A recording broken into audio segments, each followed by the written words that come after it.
Bon, les amis, je vais vous parler un petit peu de ce qui se passe là, de l'hypocrisie autour du choix du Premier ministre et ce qui est en train de se passer pendant qu'on a les yeux braqués sur cette histoire de choix du nouveau Premier ministre ou du moins ce qui va décider Emmanuel Macron ce soir. C'est quand même fou, hein. Est-ce que vous vous rendez compte qu'on est dans une démocratie et malgré ce qu'on appelle le vote populaire, le vote en général, eh bien on a toujours un seul monsieur qui décide pour tout le monde. Là, la France entière, tous les partis politiques sont suspendus aux lèvres d'Emmanuel Macron. Mais le pire, c'est même pas ça. Le pire, c'est que quelle que soit sa décision de ce soir, si, mettons, il démissionne, ça va être le boxon. Tout le monde va être content, ils vont être tous contents, etc. Mais ça, je l'écarte complètement, je l'ai déjà dit 150 fois.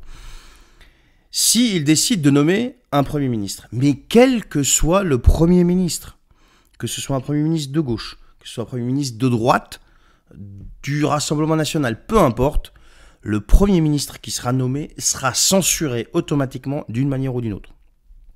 Si c'est un Premier ministre Rassemblement national, il y aura le droit, avec ce qui se passerait avec le bloc du centre et le nouveau Front populaire, ça c'est certain. Si c'est un Premier ministre de la Macronie ou apparenté, ça sera la même chose. Et si c'est un Premier ministre nouveau Front populaire, ça sera exactement la même chose. Prenez les 577 députés, regardez la répartition et faites le calcul. Ça, c'est une chose. Aujourd'hui, il y a eu quand même un député indépendant, je ne sais plus c'est quoi son nom, qui a exprimé une idée. Alors c'est vrai que c'est une utopie plus qu'une idée qui serait applicable aujourd'hui dans l'état actuel des choses. Il a dit pourquoi pas la démission des 577 députés en même temps. Alors si c'est ça, là ils le prennent à contre-pied, on refait des élections et advienne que pourra. Mais ils feront jamais ça. Personne, surtout pas ceux du nouveau Front populaire. Surtout pas ceux du RN, même pareil, ceux du RN ils le feront pas. À moins qu'il y ait encore une dissolution au mois de juin. Mais là, dans l'état actuel des choses, personne n'osera démissionner. Mais croyez-moi, c'est pour ça que je vous dis que c'est utopique. Ensuite, il y a cette histoire d'article 16. Bon, l'histoire de l'article 16, je vous laisserai voir les multiples vidéos que j'ai fait dessus. Mais ça ne sera pas fait tout de suite. Ça, à mon avis, il ne le décréterait pas tout de suite. Il va attendre de vous balancer encore un Premier ministre pour vous balancer une motion de censure et vous démontrer par A plus B que ça ne fonctionne pas et que maintenant, il faut quand même que la France, étant donné qu'elle est bloquée, puisse fonctionner. Pour ça, boum, je décrète, voilà, j'active l'article 16, plein pouvoir, etc. On en a déjà parlé. Je reviens sur la démission. Il y a un ami à moi, Jean-Michel Jacquemin Raffestin, qui a écrit de grands livres. Hein, ne leur pardonnez pas, ils savent très bien ce qu'ils font. 1, 2 et 3. Le dernier, c'est l'Empire du mensonge. Lisez-le, il est exceptionnel. Il m'a dit, tu sais, il y a Trump qui vient à Paris pour Notre-Dame. Donc ça, j'étais au courant. Il a dit, peut-être qu'il a des éléments qui pourraient, peut-être qu'il vient pas pour rien, qu'il vient peut-être exercer des pressions pour lui demander de démissionner et qu'il arrête tout ça. C'est une éventualité.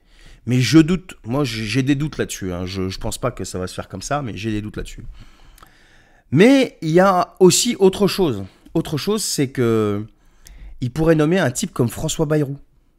Imaginez François Bayrou à Matignon. François Bayrou à Matignon, ça sera le signal fort pour cette histoire d'article 16.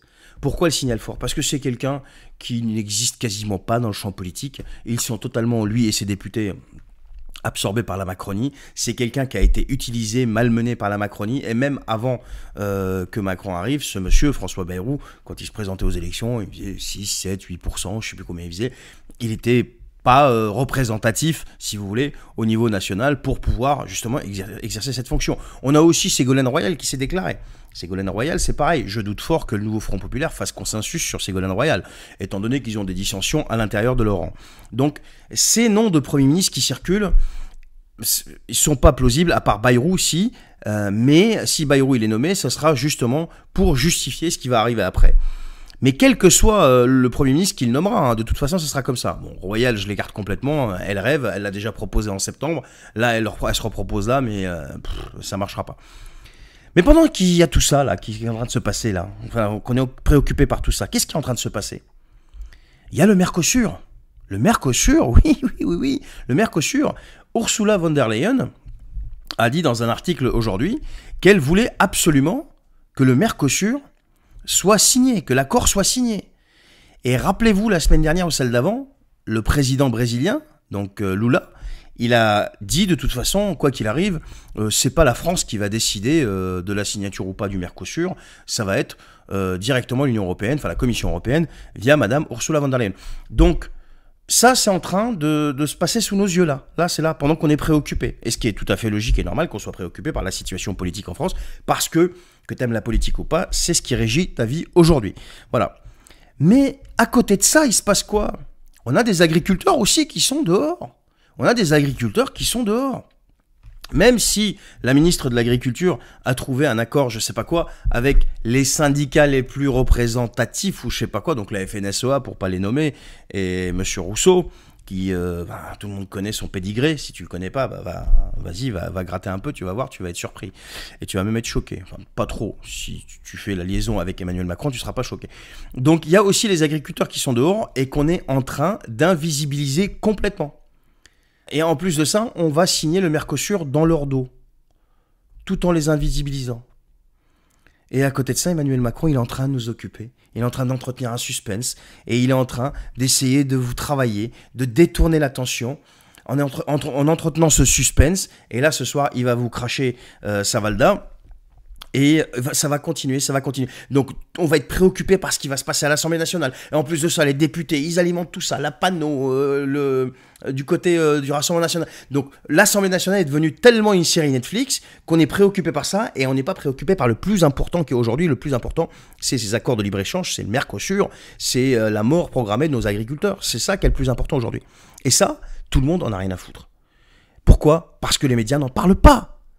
Et quand il y a des gens qui en parlent sur les réseaux sociaux, soit ils sont censurés, soit ils sont shadowbannés, soit ils sont tout ce que vous voulez. Donc aujourd'hui, je pense qu'il va falloir qu'on redirige notre attention dans la bonne direction. Alors la bonne direction, ça ne veut pas dire que ce qui est en train de se passer, c'est pas la bonne direction. Bien sûr que si. Mais il ne faut pas se laisser berner. Il ne faut pas se laisser berner. Il faut diriger notre attention dans la bonne direction. Et moi, je dis une chose qui est simple. C'est aux députés, aux 577 députés. Vous voulez une solution? Écoutez ce député indépendant. C'est le seul type qui a sorti une parole intelligente aujourd'hui. Démissionnez tous ensemble. 577 démissions, je peux vous garantir que vous prenez tout le monde à contre-pied là. Là, tous les plans de la Macronie s'écroulent. Tout s'effondre, mais en une fraction de seconde.